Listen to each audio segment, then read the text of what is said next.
no, he does. He's a hard worker. He cares tremendously about the game and playing, practicing well.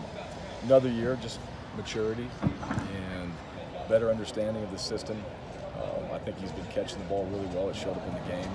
Speed, that's been one of his key factors of what makes him successful. But just the details, like playing in the system, doing it for an off season again, and kind of hopefully that continues to show up. We asked you about, you said special teams was kind of an area, I don't want to say concern, but it obviously wasn't great the first game for you.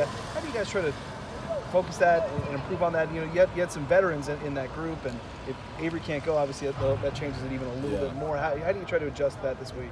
Well, I think it's, we talked about special teams being an area we want to get better at. Our specialists, they know they need to go out there. We need to make our kicks. We need to create field position in the punt game.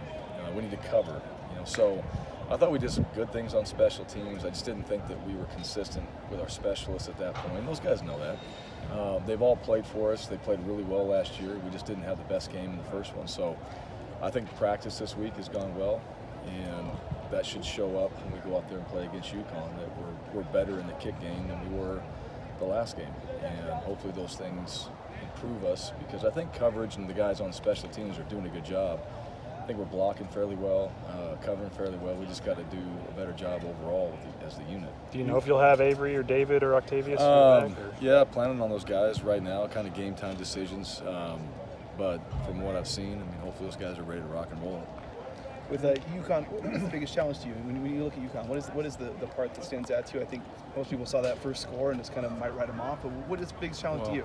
UCF hasn't lost a game. That's 15 games now. These guys, they played a really good football team, and I think number one, their offense, their quarterback can go. That guy's lightning in a bottle. He's fast. He's a guy you gotta keep in front. You got to be able to contain. You got to tackle, and he's hard to do that on. So I'm very impressed with him. This guy's a good quarterback play. He throws it well, but then he can roll. He can make things happen. They're multiple on offense. They got a lot of different things. So what we saw in the first game will probably be different in this game. They're going to be a game plan type team. Defensively, it looks like from their roster they're going with some young guys in there, but they're really good players. That's the one thing. And those guys, they're going to play hard. They're going to be physical. I know they got good size on their team, so. A lot of the first few games, I think, still is about us. How do we go out there and just handle our business? How do we operate from the sideline all the way on the field? How do we know the situations and communicate that to each other? So a lot of that really has to do with us. And if we do that, then we put ourselves in a position to be successful in each play. We don't. UConn can exploit you in many ways, in my opinion. I think some of the pressures they bring, their special teams units are very good. Their specialists are very good. And then offensively, like I said, they got guys that can go. They got receivers that have played for them. They had a guy last week that had a really big game.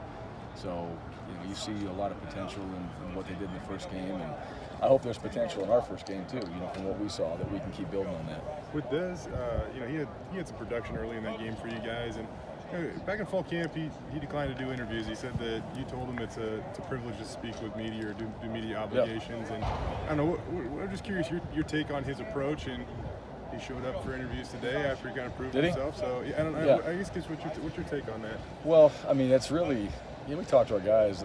It's an opportunity. It is a privilege to get in front of the media and have an opportunity to ask questions and represent your team. And I'm glad he did it today. I think that's probably the big key. Maybe a focus factor, not because it's anything negative, just some guys, they kind of get into a groove a little bit and they don't want to change that. And I thought he was doing a good job in fall camp, played well in the game, has done good things for us this year and last year. And so, to me, it's all about you ready for, that opportunity. And if you're not, then don't do it. But hopefully it went well today.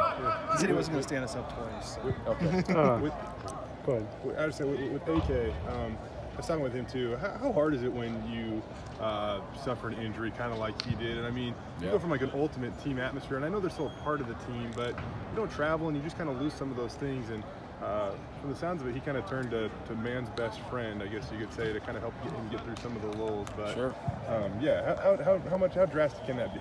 It's hard. Injuries are hard. As much as you're a part of the team, you're not out there practicing. You're not a part of what's happening each and every day. You're on the sideline, you're doing whatever work you can because you got to get some work done. You're not in the game plan, so it's more of a mental challenge than anything. I think that his teammates did a great job of encouraging him and staying with him along the way. And unfortunately, guys get banged up. Somebody's going to get banged up this year. Somebody's going to be out. Those things just happen. And for him to come back, have the touchdown, I think you could feel, when he scored. I mean, you could just feel there was just a lot of emotion on that. It wasn't just a score. It was, I'm back. I got a chance to make a play. He hadn't done that in a while. So he's practiced really well. What you saw in the game is what he's been doing every day in practice. His mindset, he's more mature. Just being here as we all grow up, right? You just start to figure some things out. He's done that. He's a huge part of, I think, our success moving forward. We need him. We need his experience and we need his talent, and I think we need what he went through and his appreciation for the game is what shows up. Is it can be taken away like that. So every day, every practice, every game, take advantage of it. You talked a lot about the focus, this team, that kind of want-to-know mentality every week. I mean, is that a challenge at all this week, or how's the team focused this week? Obviously, with what some might say is a huge game next week coming up. It's a challenge every week. It really is. Just because there's so much noise that we can't control. Whatever, we can't control if somebody's talking about different games. We can control the fact that we play an opponent each and every week and who that opponent is, and we focus on the task at hand. And I said this before, we are a poor football team when we get ahead of ourselves.